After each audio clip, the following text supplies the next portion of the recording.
After Niger, Mali, Burkina Faso, and Senegal, here comes another West African country that is starting a fight for complete freedom.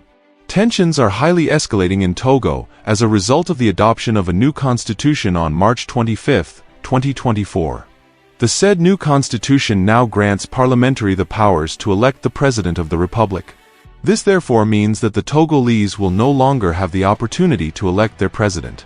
This sudden change has brought so much unrest among the people, and the situation has been further aggravated by the further postponement of the regional and legislative elections, which were initially scheduled for April 20, 2024.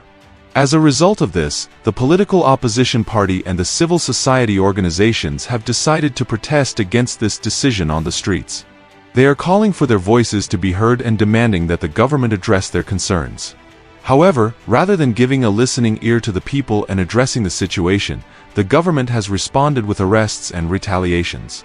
Togo is a small West African country, with a population of approximately 9 million people as of 2024. Get ready to get your bubbles busted with what you're about to hear. Regardless of the small size of this West African country, Togo, it has been under the governance of the same family for an astonishing 57 years.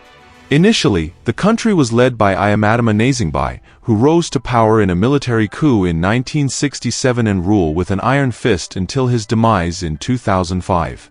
Ayamadama was then succeeded by his son, Gnassingbé, who has been in office since 2005 till date.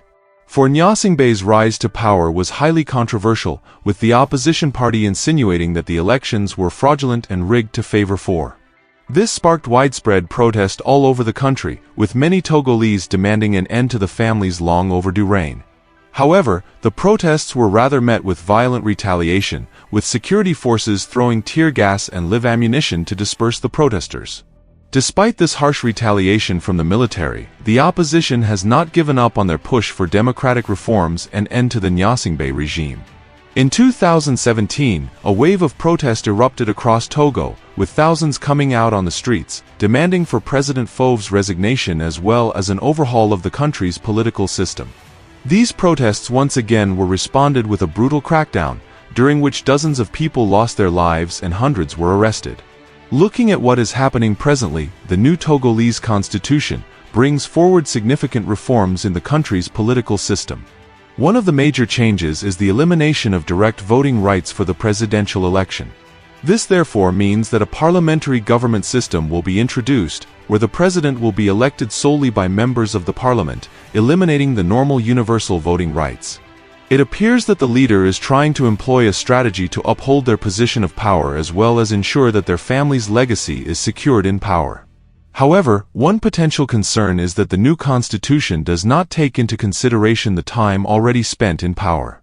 This could potentially allow Faure Gnassingbé, who has been the president of the country since 2005, to remain in office until 2031, if he is re-elected in 2025. Additionally, the presidential term has been extended by 1 year, that is from 5 years to 6 years, while the number of mandates have also been limited to 1. Experts insinuate that the power will now rest in the hands of the President of the Council of Ministers, who will assume the role of Prime Minister appointed by the deputies. The suggestion to create the position of President of the Council of Ministers in Togo has caused a major stir among the opposition. This new position will take charge of sovereign functions, further granting the holder real power. 6 years has been set to be the mandate for this position, with no indication of whether or not it can be renewed. The opposition's concern is that President Faure may be appointed to this role. If that be the case, it ultimately allows him to remain in power indefinitely. The initiatives of these reforms have brought forward a compelling argument, claiming that the new changes will boost the democracy, enhance the protection of citizen rights and freedom, promote greater efficiency as well as representativeness in institutions. They also proposed a shift towards a parliamentary system for greater governmental stability, and the political framework that encourages citizens to engage more effectively in decision-making processes. Regardless of these lofty goals that obviously hold no grounds, the opposition and civil society are up in arms, denouncing the move as a constitutional coup d'état and accusing the president of trying to remain in power. The Conference of Bishops of Togo has raised concerns about the timing of the proposed constitutional reform. They have pleaded with the president to delay the implementation of the new constitution and rather prioritize an inclusive political dialogue. The bishops believe that their proposal should precede the upcoming legislative and regional elections. Following the widespread protests in response to the adoption of this new constitution, President Faure has asked for a re-examination of the National Assembly. As a result of the political tensions, the president has also postponed the legislative and regional elections, initially scheduled to take place on April 20, 2024, with no new date set yet.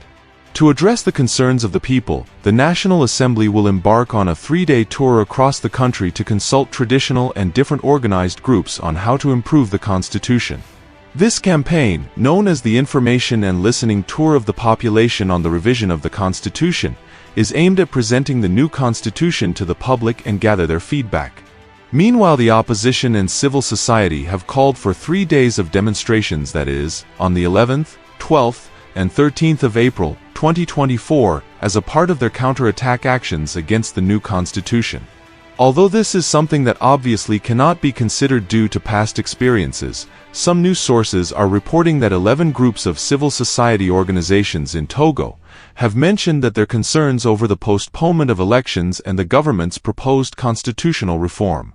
They argue that the holding of legislative and regional elections, which are constitutionally mandated, should not be connected in any way to the government's controversial constitutional changes. The coalition has called on the international community to take action condemning the government's restriction of citizen rights to protest and urging the United States, the European Union, the African Union, France, Germany, and ECOWAS to push for the International Court to investigate the situation in Togo before it gets out of hand.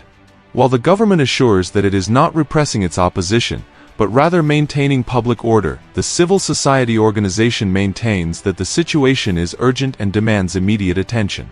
The political tensions in Togo are a major cause for concern. As a mediator in the affair of the 49 Ivorian soldiers detained in Mali, questions are arising, including how far will these tensions go and for how long will they last. However, it is not the first time that political violence has plagued the nation. To make matters even worse, the country is also dealing with terrorist incursions in its northern regions. The situation is very complex and the stakes are high.